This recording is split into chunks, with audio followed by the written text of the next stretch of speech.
Stream us when you need us. CBS 2 News is always streaming on CBS News Chicago. Committed to telling your stories. CBS 2.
The latest breaking news, first alert weather, and more streaming on CBS News Chicago. Keeping you safer sooner. CBS 2 First Alert Weather.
CBS 2 News streams here. CBS News Chicago.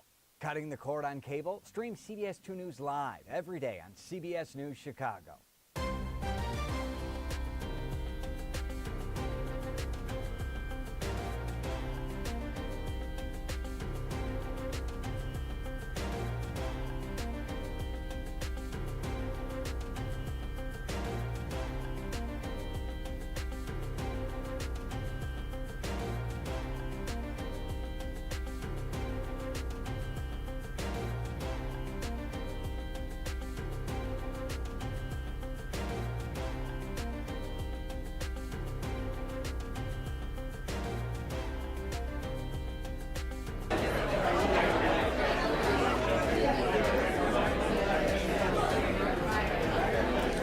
Okay.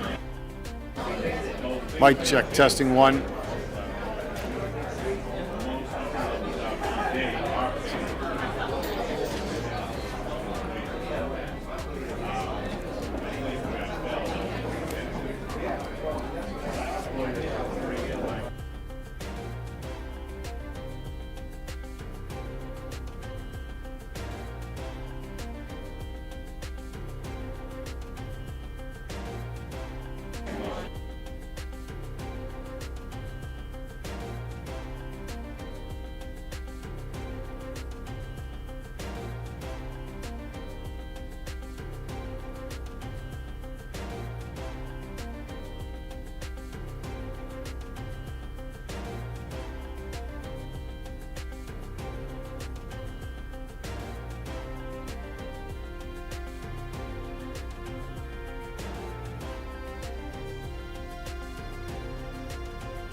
Stream us when you need us. CBS 2 News is always streaming on CBS News Chicago. Committed to telling your stories. CBS 2.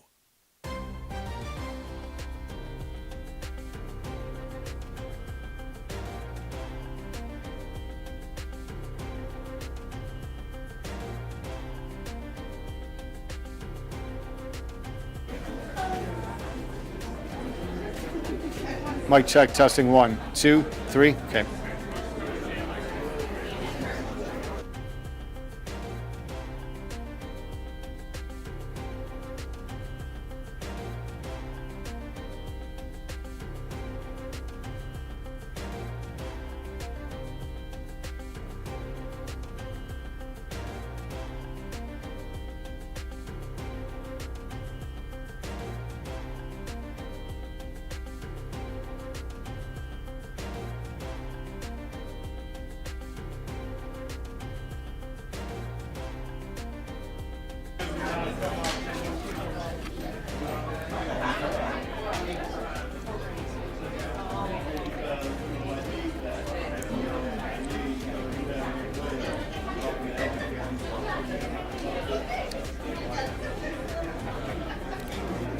Mic check, testing 1, 2, 3, 4, 5, 5, 4, 3, 2, 1.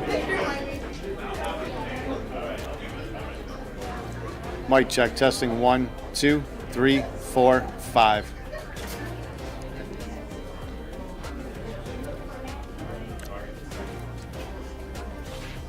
Mic check, testing 1, 2, good.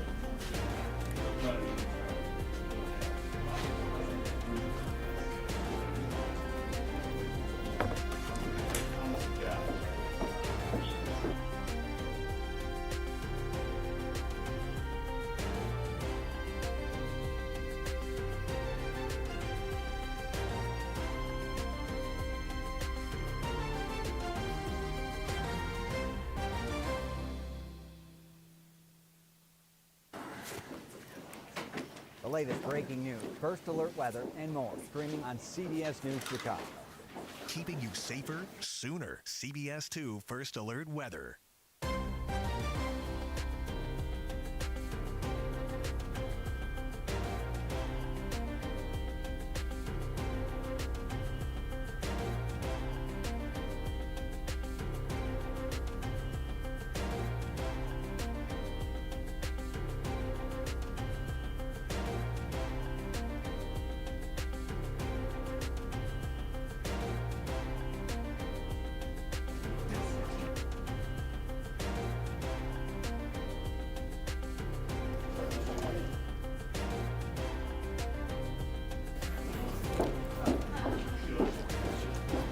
One audio check.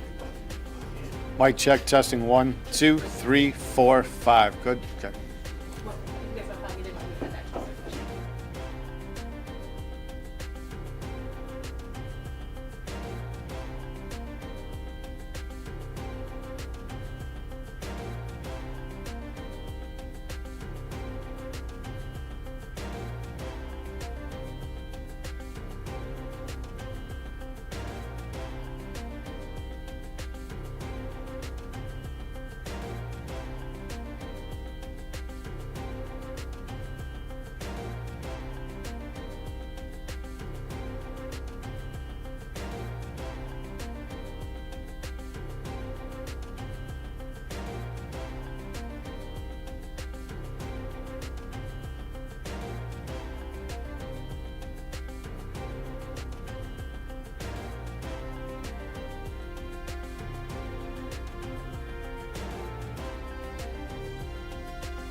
Mic check, testing 1, 2. Good, okay.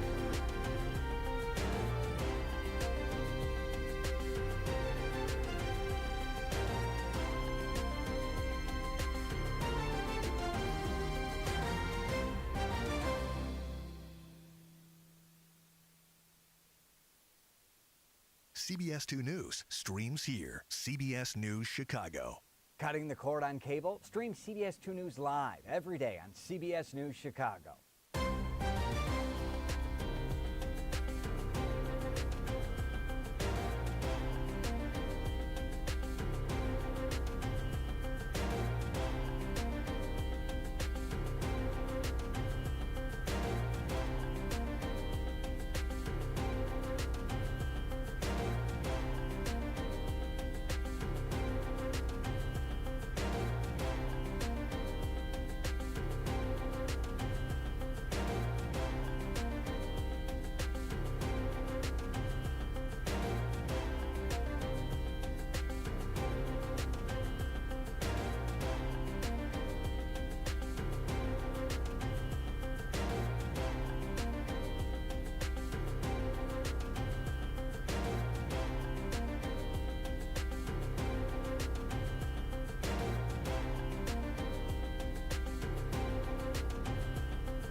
Stream us when you need us. CBS 2 News is always streaming on CBS News Chicago. Committed to telling your stories. CBS 2.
The latest breaking news, first alert weather, and more streaming on CBS News Chicago. Keeping you safer, sooner. CBS 2 First Alert Weather.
CBS 2 News streams here. CBS News Chicago. Cutting the cord on cable? Stream CBS 2 News live every day on CBS News Chicago.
Stream us when you need us. CBS 2 News is always streaming on CBS News Chicago. Committed to telling your stories. CBS 2.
Good afternoon, Good afternoon. My name is Brandy Kanazi, and it is my honor to lead the Chicago Department of Family and Support Services. First and foremost, I want to thank Victor Dixon, President and CEO of the Safer Foundation, as well as Sadiqa Williams and Mark Yates from Safer Foundation for getting us this beautiful room. I also want to acknowledge our elected officials who are here with us today. We have Mayor Johnson, we have Alderwoman Coleman, Alderman Hall, Alderwoman Dow, Alderman Burnett, Alderwoman Scott, Alderman Moore, as well as Alderwoman Mitz. We also have State Senator Robert Peters, State Senator LaShawn Ford, Cook County Commissioner Deere, and Regional Administrator Diane Shelley. Thank you all. It's an honor to stand before you today to announce the opening of our city's 5th Community Reentry Support Center.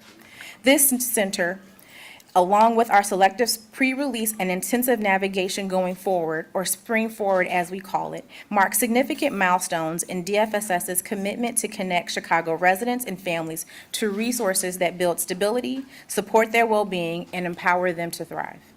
These initiatives demonstrate our unwavering support of the mayor's vision for a better, stronger, safer Chicago, and helps us create a more welcoming community for residents returning from incarceration to Chicago's South and West Sides. The goal of our community reentry support centers is simple yet powerful: to serve as a pillar of support, offering aid, guidance, and timely resources to every resident seeking relief during what is more often than not a very difficult transition back to the city. We know that the first year of a person returning home from incarceration is the hardest as they seek to find housing and employment. Our goal is to provide relentless navigation support to address these barriers. Each year, about 12,000 people are released to Chicago from the Illinois Department of Correction. About 76% of those individuals come from IDOC and come to just 15 communities on the south and west sides, with North Lawndale receiving the highest population. Our communities have historically been under-resourced, which in turn creates environmental and systemic barriers to successful reentry. Without access to reentry navigation, job training and education, and other supportive services, many individuals face a higher chance of reoffending. The City of Chicago and Department of Family and Support Services has long recognized the significant obstacles returning residents face, which is why DFSS has traditionally prioritized returning residents in our workforce programs. This year, however, DFSS allocated over $12 million for reentry programs and services, doubling down on our commitment to build and effectively administer reentry services aimed at facilitating the successful integration of individuals back in society. Programs such as Spring Forward help eradicate barriers and provide innovative housing and employment solutions tied together that will provide immediate relief from individuals returning from incarceration. When DFSS launched the first 2 community reentry support centers in 2008, CRCSs were primarily call centers where individuals could seek support. We've come a long way since then.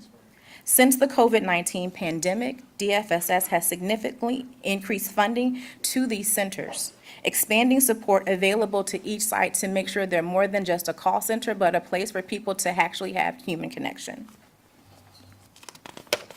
At the heart of our services, DFSS, the Mayor's Office, along with our 350 nonprofit community partners, have an unwavering dedication to address the multifaceted needs of our residents.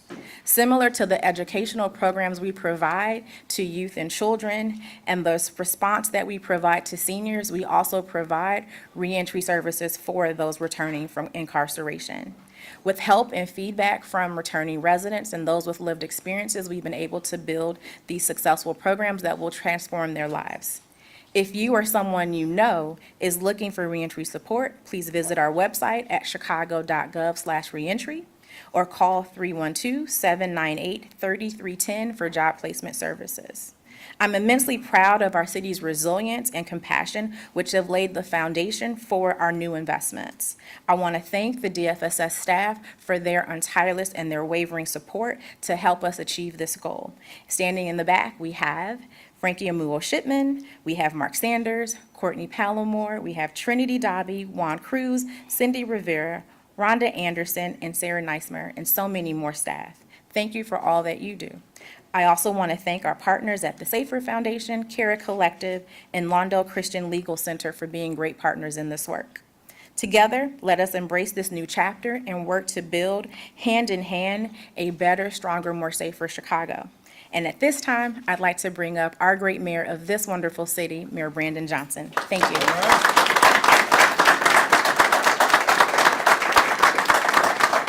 Thank you, Commissioner Kanazi, and good afternoon, everyone. Good afternoon. There's been an acknowledgement of all the elected officials this afternoon, and I'm grateful to be joined by a collective group of leaders at every single level of government. The city, of course, the county level, our state elected officials. State Representative LaShawn Ford just got a promotion, so it's caused a tremendous turmoil on the west side of Chicago. But State Representative LaShawn Ford, and all that are here today, and of course our Congressman Danny K. Davis, who has been on the front line doing this work for some time. Right. And I know Commissioner Stamps is making her way here as well. But again, I'm grateful that everyone has decided to make this your priority today, because it certainly is a priority of those of us who are standing here. We are taking a step towards a safer, a stronger Chicago as we open the newest Community Reentry Support Center, or CRSC, which will serve residents who return to our communities from incarceration. As a city, we cannot afford to turn a blind eye to the challenges faced by our returning residents. Their journey back to our communities is met with hurdles to housing, employment, education, and just the mere acceptance to society. The truth is, if we do not reach out to returning residents with our support, we are doomed to repeat the cycle of recidivism. And these residents need employment and opportunities and mental health services and housing and a second chance to contribute to our communities. This is not only a personal victory for these individuals, but it's really a win for our entire city.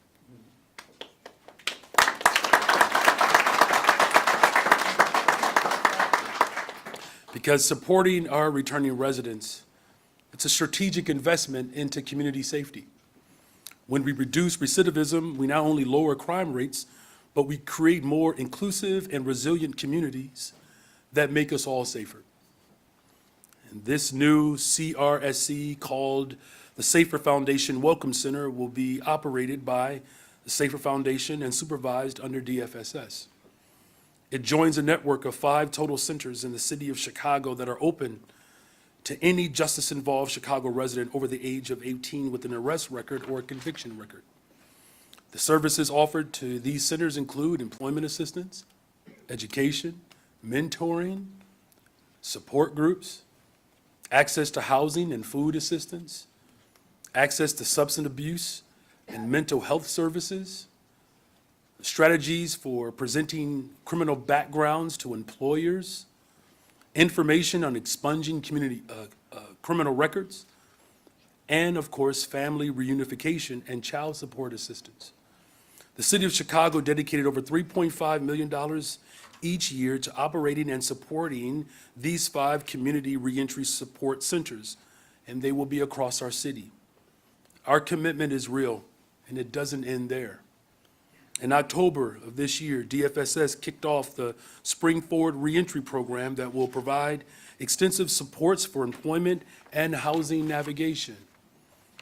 This $9 million initiative marks the first City of Chicago reentry program with an all-encompassing approach, where participants work directly with employment services who specialize in obtaining jobs for returning residents. As well as we direct referrals with housing navigators who assist in locating homes and that are appropriate in size for families with assistance for all the things that they need, particularly making sure that we're mediating between landlords and the tenants. The Spring Forward program is a joint effort between the City of Chicago, the Cara Collective, and the Lawndale Christian Legal Center, and we all remain grateful for the incredible partnership and support.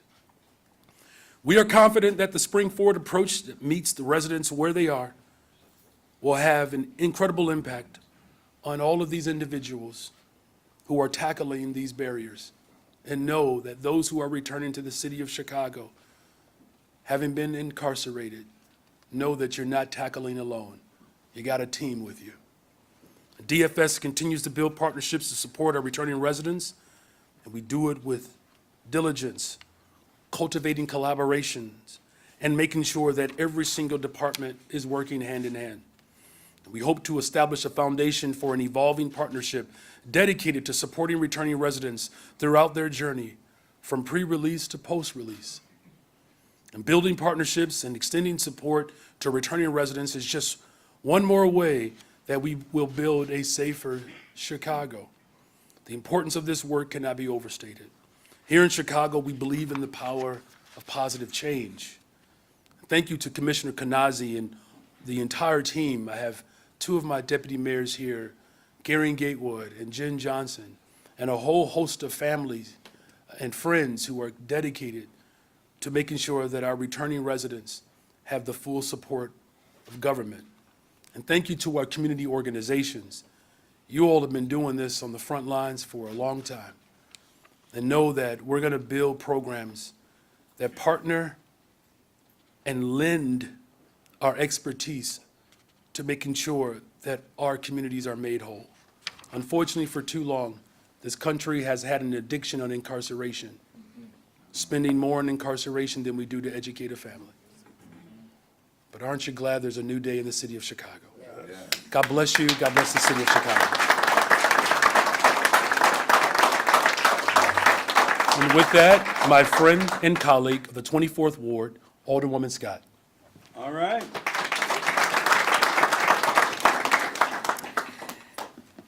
This is investment. This is revitalization.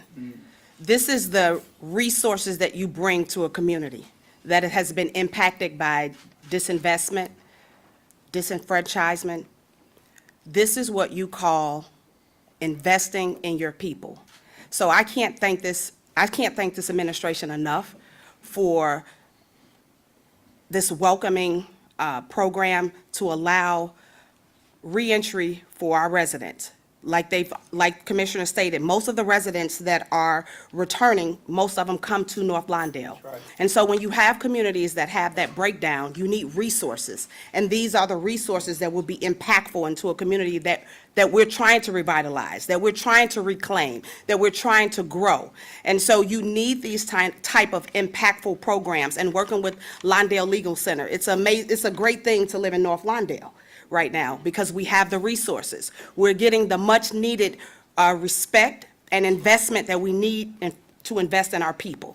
And so I want to say thank you, Commissioner Kanazi, Mayor Brandon Johnson, this administration, and the rest of the city council who voted to have this in our budget, to vote that we can have the reentry programs that allow our residents to come back and become vital and tangible product of their environment, because not everyone goes to prison are just castaways, and we have to invest in our people, and I think that that's important. And so this is about investment, and so that's the word that I want to leave us with today, is investing in our community. Thank you. And I would like to introduce my colleague, Alderman Walter Burnett. Vice Mayor, sir, Vice Mayor. Thank you very much, Commissioner, and congratulations to you. Congratulations to the City of Chicago, the Safer Foundation, and the people on the West Side. First of all, I'd be remiss if I did not thank the mayor. One of the things that the mayor failed to mention was that we just dedicated another $5 million toward a reentry office, a permanent reentry office. All right. And I say that because we did have a reentry office that was funded by ARP money, which is temporary money. Told the mayor and people from the administration that we need to have a permanent reentry office. When I mentioned it to the mayor said, that makes a lot of sense. And he got his people on it, and now we're going to have 4 staff people, permanent staff people, Yeah. to work on reentry in the city of Chicago. I also want to commend Commissioner Kanazi. You know, I try not to say too much, but every once in a while when I see something is wrong, I have to say something. So I had to say, we need one on the west side, Commissioner.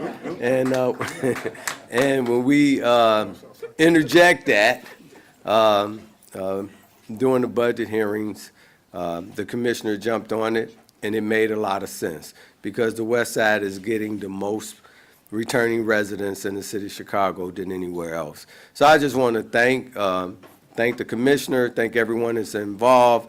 I want to thank all of those organizations that was on the reentry task force. I'd like to thank all of those folks for giving their input. All of the holistic things that you see that's in this plan that they're offering to people now came from all of them.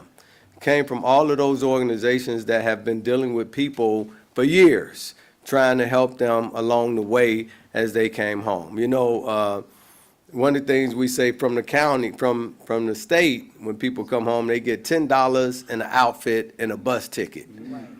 You know, and then they let them off on the bus. And after that, what do they do if they don't have help? So I just want to say thank God for the city of Chicago for giving these people a leg up and giving them some help. Not only are they going to give them help with housing, not only are they going to try to get them help with jobs, but they're also going to try to give them some help with their spirits and some psychological help. Because some folks are traumatized from a lot of different things, right? And we need to get people back on track so they can be incorporated into society in a normal way. So I just want to say, and then also, it's a culture shock when you've been gone for 20 years. And you come back and you see all these tall buildings in your neighborhood that didn't used to have tall buildings. So I just want to say thank you all. Thank you, and God bless everyone for being involved. Thank you. All right. And now, I'd like to introduce to you another living testimony, Ms. Evelyn Morris. All right.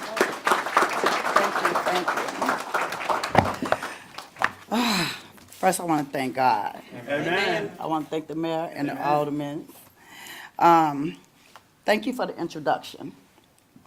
My name is Evelyn Morris. I work as a laborer for Department of Street and Sanitation. I am happy to be here today. Years ago, I had some challenges in my life due to addiction, and unfortunately, challenges led me to the penitentiary for 3 years. As tough as it was to be incarcerated, I am grateful for this experience because it brought me to 16 years of sobriety and reunited me with my family. I started working at Safer Foundation in 2011 on the weekends. In 2012, I became a working full-time Safer supervisor. Even though it was seasonal, it was the beginning for me. I worked there for a total of 11 years until I was recommended to join the Department of Street and Sanitation. I want to thank Safer Foundation first. I want to thank Mark Yates. I want to thank Victor Dixon. I want to thank Donald Gaywood, Derek Smith, for the skills and everything that I have with me to take with me along my journey. As well as I want to thank the city leadership, especially my Commissioner Cole Stoller and Deputy De Lopez, for giving me this opportunity. To sum it all up, organizations like Safer Foundation make a difference in the lives of return residents. I am a living, breathing example. I look forward to seeing how the city can build on service for returning residents who need assistance with year-round full-time jobs and long-term addiction counseling so they can become productive citizens. Most important, we need to help at-risk youth before they become addicts and victims of the streets. Thank you for hearing my stories and ideas. At this time, I would like to introduce Victor Dixon, the President and CEO of Safer Foundation. All right.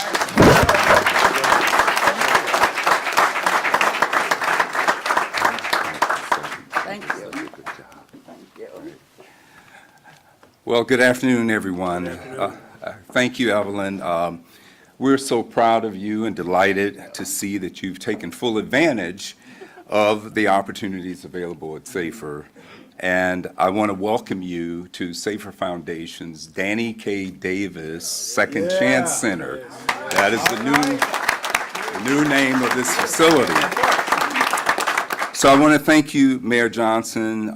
For many years, you've advocated for returning residents well before you became an elected official, even before then. And we haven't forgotten that. And I want to thank you and the City Council represented here today for reaffirming your commitment to reentry by increasing your support in the 2024 budget and expanding the Office of Reentry. So thank you so much. All of us reentry folks really appreciate you doing that. Thank you. And then I want to thank Commissioner Kanazi. She has been involved in supporting reentry, many organizations, as well as SAFER, for a whole bunch of years, even before she became commissioner. And so we really appreciate your support. We're excited to launch this fifth Reentry Support Center, Welcome Center here, the largest number of individuals returning to Chicago from our state prisons come back to the west side of Chicago.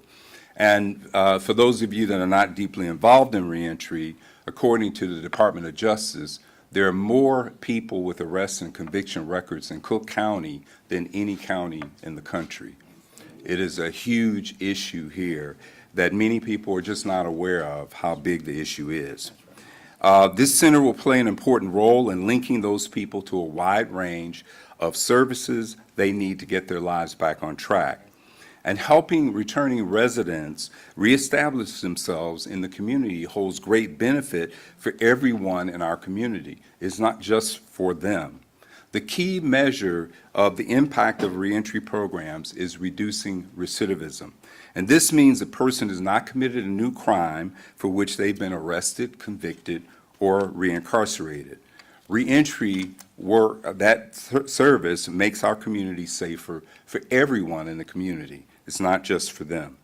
The pinnacle of reentry success is the individual securing family-sustaining employment, the ability to provide for themselves and their families through pro-social endeavors. And for that to happen, we must provide a comprehensive, holistic set of services. Returning residents are, you heard this earlier, exponentially more likely to be housing insecure or homeless, food insecure, have physical health issues, have a diagnosed substance use disorder or mental health disorder, to be unemployed, and frankly, just be poor. The city's investment in reentry services is one of the most efficient uses of public funds. By focusing investment on returning residents, you address a host of socioeconomic issues. Returning residents sit at the intersection of public safety and public health, and they're the perfect group of people to invest in. SAFER Foundation, and therefore the City of Chicago, is at the forefront of this new comprehensive approach to reentry.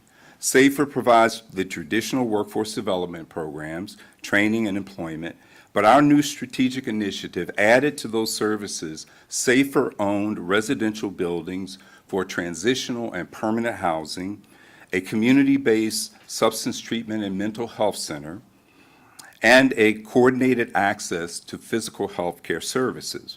Our reentry navigators coordinate access to all these services a returning resident needs for a real chance at a second chance in life. Back in the back of the room, there are posters that give you an idea of the wide range of services that SAFER Foundation offers. If you have time after this press conference to take a tour, I'd love for you to do that. Here in this set of buildings, we house 330 people in our work release center coming back to Chicago from Illinois prisons. We have our RTP, Construction Industry Training Program, and we have a mock house upstairs that we use for training. We have our Safer Counseling and Wellness Center is in this building. We have our Safer Foods, a partnership with the Greater Chicago Food Depository. There'll be people here this afternoon taking advantage of that. And then we have 49 new spaces of transitional housing for people that are being released from jail and prison. And they need immediate housing, and they can be housed right here in the building next door.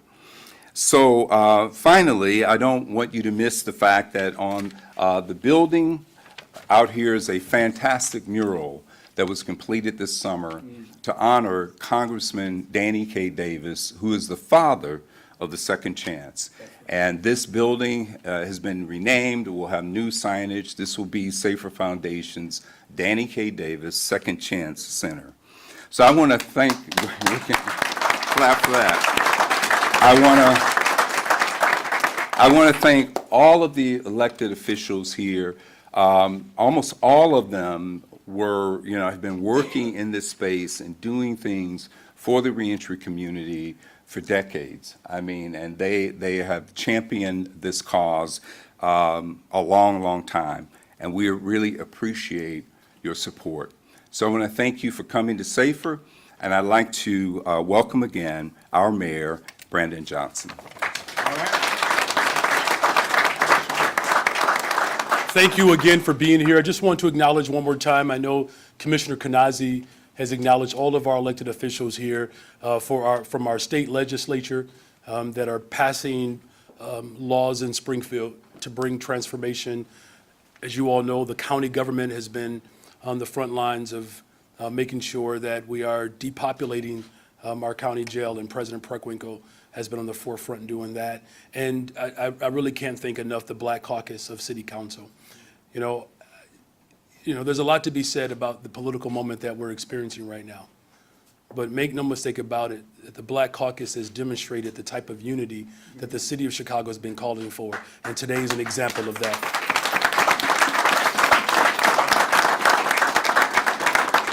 So with that, I'll answer any of your questions. All right, so the mayor's only got about 8 minutes. We're going to try to go quick. Try to get this right. Good afternoon, Mr. Good afternoon. You only recently were able to clear migrants out of the police stations, but now it appears that the flow is back, and there are migrants at police stations again, and there are now reports that the buses that could be subject to seizure or towing if they don't obey the rules are starting to leave people outside of Chicago and giving them train fare to get into the city. First off, what do you think about that tactic, and what can the city do? Well, first of all, this international crisis that the entire world is dealing with, the type of chaos that's being administered at the border is what we're, working to solve. And from the very beginning, the buses coming from Texas have not centered people's humanity, and it's actually been quite raggedy. What I've attempted to do, because it's important in this moment, because the entire world is reeling for answers. The city of Chicago is providing some structure and parameters around this mission. That's what leaders do in this moment. And so we've stood up multiple shelters. We have thousands of children who are in our public schools right now. Most of them are in preschool or up to 3rd grade. And, it's disheartening that the governor of Texas is literally invoking chaos without having like a real clear willingness to coordinate. And all we simply did, to your question around the ordinance, was to create better coordination. Now, Alderman Hall is here. There were others who went to the border to have conversations at the border. And having coordination is what is the minimum expectation. Now, if you remember, back in May, when I was sworn in, I believe there were almost 900 or so people living in police districts. And I said from the very beginning that this is not dignified. And so we've worked hard to eliminate people from living on floors who are showing up in Chicago in some of the worst health conditions. And I did get reports that there are about 20 people, I believe, that are scattered throughout the city of Chicago and police districts, and we'll respond to it. But again, a month ago, there were 4,000. Look, Alderman Burnett has already expressed this. It wasn't a failure to acknowledge our victories. Sometimes we do so much, we don't keep track of the work that we're doing. We just do it. And no matter how contrite, that sometimes, people are in this moment, it doesn't, excuse the poor behavior that's coming from Texas. And so we're going to continue to provide structure and order and direction in this moment, because that's what the people of Chicago deserve, and that's what we're giving them.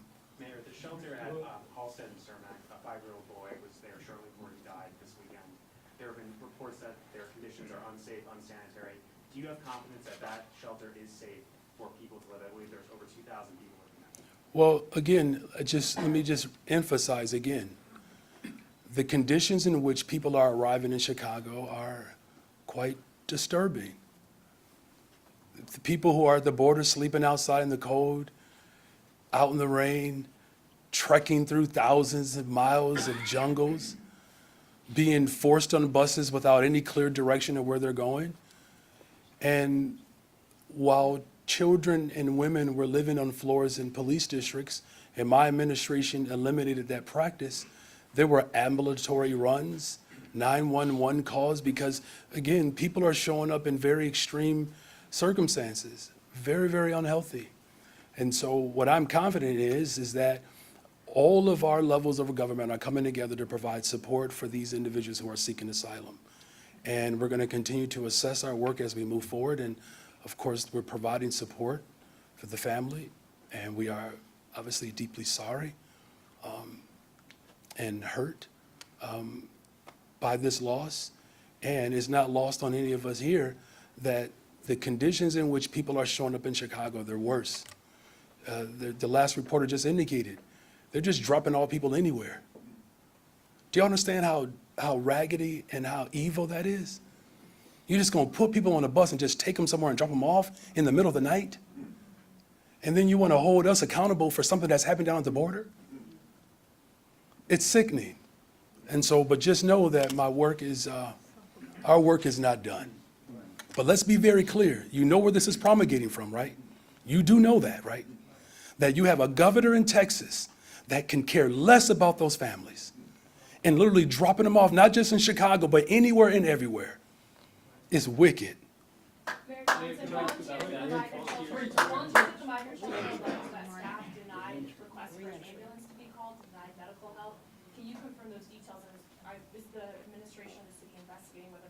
We're gathering information, as I've said before, at every single site throughout the city of Chicago. We provide on-site medical care.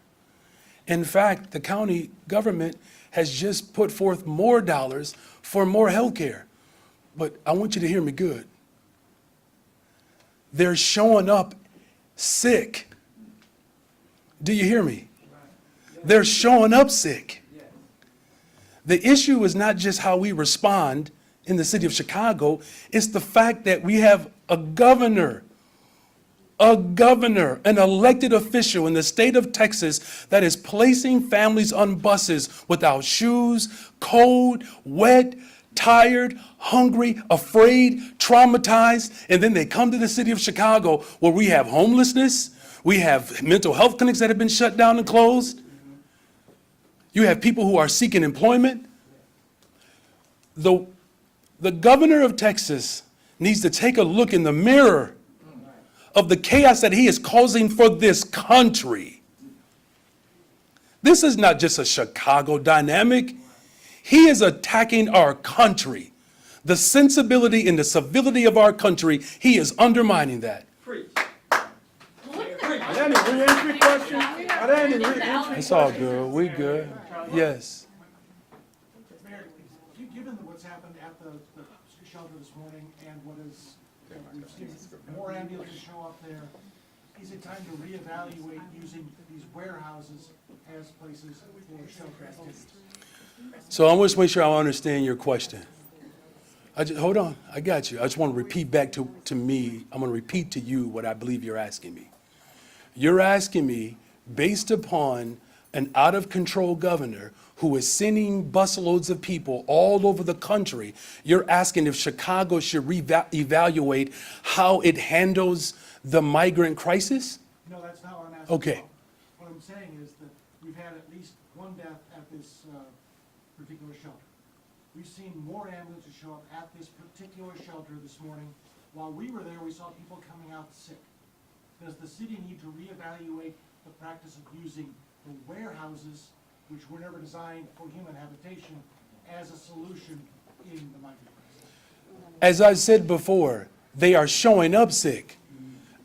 Listen, I don't want to put words in your mouth, but it sounds like you're drawing a conclusion based upon a site. What I'm simply saying is when they get here, hold on. Listen, I am saying that they're showing up sick. Are you hearing me? They're showing up sick. And so we are doing everything in our power to treat the conditions in which they're arriving in.